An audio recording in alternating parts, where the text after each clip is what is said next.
Hello, Professor. Hope you're doing all right. I'm sure you're very busy with the finals and everything, but here is my final project. It's on the Aztec double-headed serpent, and look at it.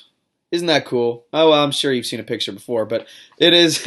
It's in the British Museum in the Americas exhibit, specifically in Mexico, and it was made. We don't know exactly when, but we know the time period was between 1400 and 1521 CE, and it was made in the Aztec Empire. And so the Aztec Empire spanned a large range in Mexico. This doesn't seem like a large range to us now, but this was massive back, 500 plus years ago. And its capital city it's pronounced Tenochtitlan. I had to look that one up, but when this was all made, Tenochtitlan was actually one of the largest and most powerful cities in the world. And so the Aztecs were very powerful. They were known for their elaborate religious life, their very complex social structure and caste system. They also had very elegant literature. And as you can see with these pyramids and obviously with the serpent, and they had lots of art, and they were known for large monuments and sculptures. And so the Aztecs, their empire flourished between 1345 and 1521 CE. And at their greatest extent, they covered most of northern Mesoamerica. And so the Aztecs were so strong that their warriors were able to kind of dominate the neighboring states and spread Aztec ideals and religion across Mexico. And so here's a serpent mosaic. It was created in the Aztec Mexico, and it could have been, we don't know exactly what it's for, but it could have been worn or used during religious ceremonies. And snakes were actually sacred to the Aztecs, as they were a symbol of the feathered serpent god Quetzalcoatl, I believe it's pronounced. And the Aztec Empire actually consisted of a lot of other territories, kind of like subject territories, maybe like colonies, if you will, I guess, stretching all around the Gulf of Mexico and to the west to the Pacific.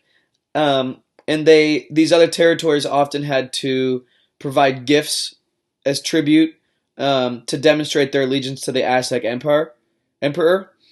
And this could definitely have been one of the gifts, because turquoise was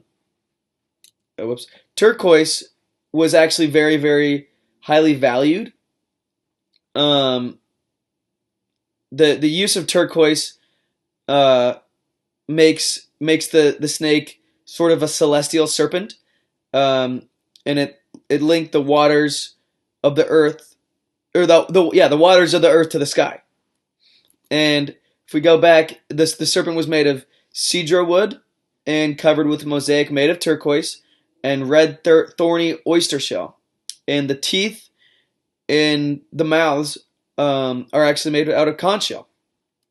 And here's the dimensions. You can see it was 43 centimeters or 17 inches wide, about 6 centimeters deep, and about 8 inches or 20 centimeters tall.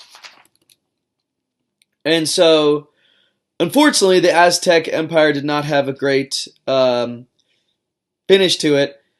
The arrival of the adventurer Hernando Cortez and his Spanish troops around 1519 ended up bringing an end to the empire.